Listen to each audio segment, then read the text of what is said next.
As Adewale's cocoa empire flourished in Ijero Ekiti, his life continued to be a beacon of hope for many. His company, Adewale Agro Ventures, grew into one of the most successful agricultural businesses in the region. Adewale expanded his operations to include a cocoa processing factory, creating jobs for hundreds of locals and bringing significant development to the town. The once heartbroken man had turned his pain into purpose. Alongside his supportive wife, Jumoke, Adewale nurtured a thriving family and community. His twin daughter, Adebimpe and Adebisi, brought laughter into his life, and his name became synonymous with progress and generosity. Fumi's marriage to David, once a symbol of her moving on, had disintegrated completely. David's infidelity became habitual, and his neglect turned into open hostility. Fumi could barely offer to feed herself and her son Emmanuel. David stopped contributing financially, leaving her to shoulder the burden of rent, bills, and raising their child. Fumi tried to make ends meet by doing odd jobs, but it was never enough. When the landlord finally evicted them for unpaid rent, David didn't bother to intervene. The marriage crumbled, and David disappeared entirely, leaving Fumis and Emmanuel to fend for themselves. With no one else to turn into, Fumis left Ikere Ekiti quietly. She didn't tell anyone where she was going, not even her family. Her parents, devastated by her silence, tried searching for her but found no trace.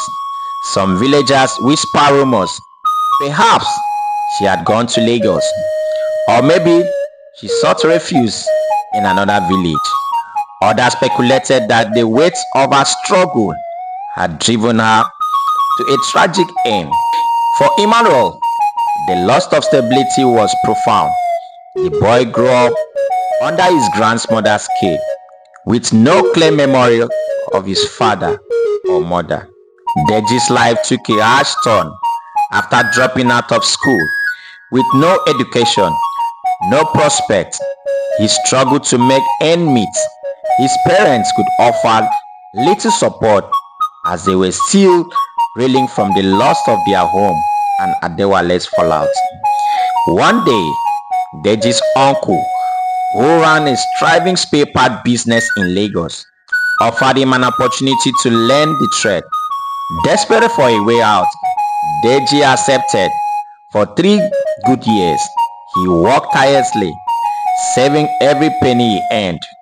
When the time came, his uncle settled him with 3.5 million to start his own business. Deji established a shop in Ladipo Spare Part Market, Lagos, where he quickly gained a reputation for honesty and quality service.